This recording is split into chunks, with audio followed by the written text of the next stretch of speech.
अस्सलाम वालेकुम प्यारे तलबा। आज हम क्लास 6 शशम क्लास उर्दू उसकी कहानी सुनो वो क्या कह रही हैं, इसके सफ़ा नंबर 78 की हमने कल पढ़ाई की थी, 78 और 69 की।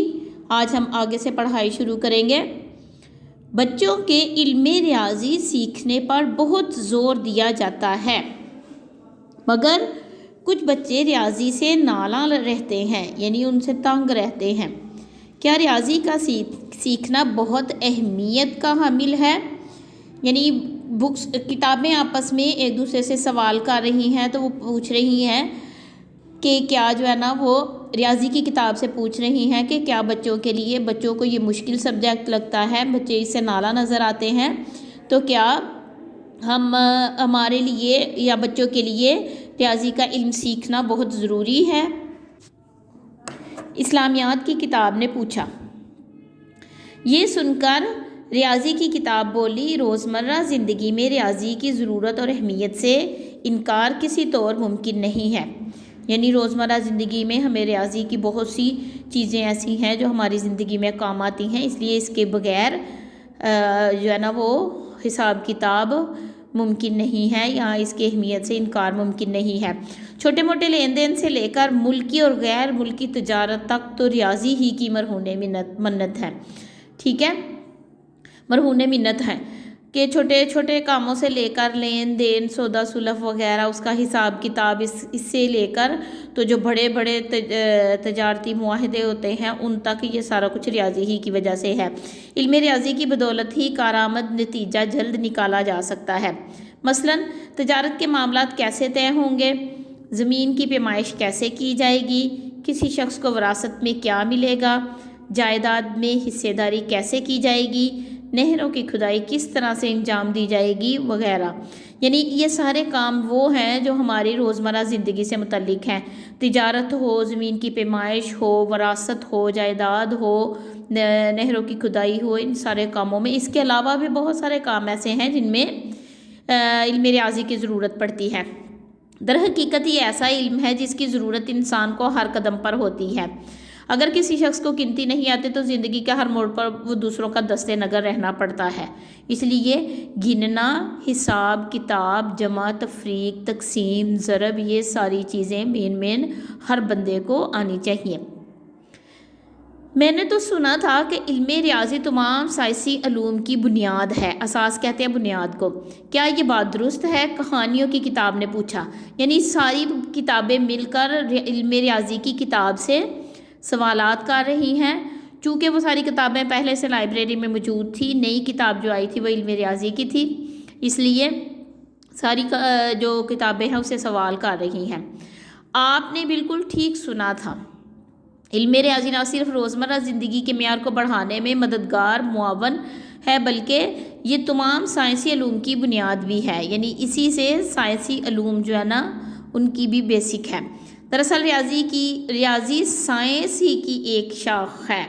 बहुत से दूसरे साइंसी अलूम में रियाजी को एक मददगार की हैसियत हासिल है, यानी उनको समझने के लिए साइंस की किताब को समझना बहुत ज़रूरी है। अब हम आते हैं सफ़ा नंबर 80 पर।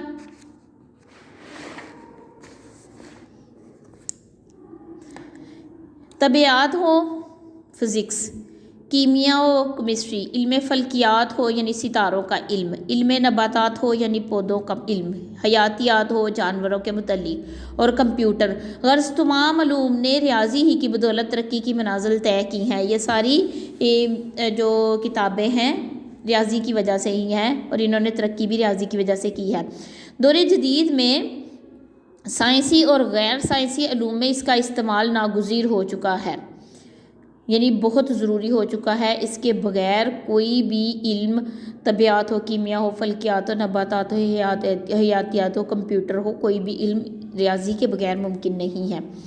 रियाजी की किताब ने तफसील से जवाब देते हुए कहा, तो इसका मतलब ये है कि हमारे इर्द गिर्द मौजूद जितनी भी चीज़ें हैं उनमें कहीं ना कहीं इल्म रियाजी का अमल दखल है।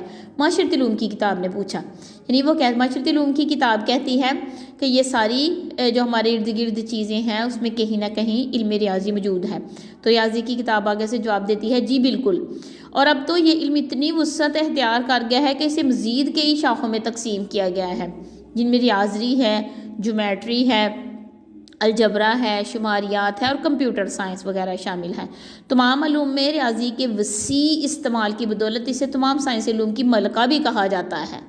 ٹھیک ہے، تمام سائنسی علوم کی ملکہ ریاضی کو کہا جاتا ہے۔ ریاضی کی کتاب نے فخر سے کہا، جیومیٹری تو کچھ سمجھ میں آتی ہے مگر الجبرا اکثر بچوں کے سروں پر سے گزر جاتا ہے۔ یہ بتائیں ان دونوں علوم کے پیچھے کن ماہرین کا ہاتھ ہے؟ ٹھیک ہے، الجبرا کے متعلق اب سوال کر رہے ہیں کہ الجبرا کی سمجھ نہیں آتی بچوں کو، تو ان کے پیچھے کن لوگوں کا ہاتھ ہے؟ کون سے ماہرین تھے جنہوں نے الجبرا کو سائنس کا حصہ یہ ریاضی کا حصہ بنایا؟ اردو کی کتاب نے سوال کیا، الجبرا عربی زبان کے لفظ الجبر سے نکلا ہے اور الجبرا کا صحرا مسلمان ریاضی دان محمد بن موسیٰ الخوارزمی کے سر ہے۔ یعنی یہ جو ریاضی دان تھے، مسلمان ریاضی دان ہے محمد بن موسیٰ الخوارزمی، اس نے الجبرا کو شروع کیا تھا۔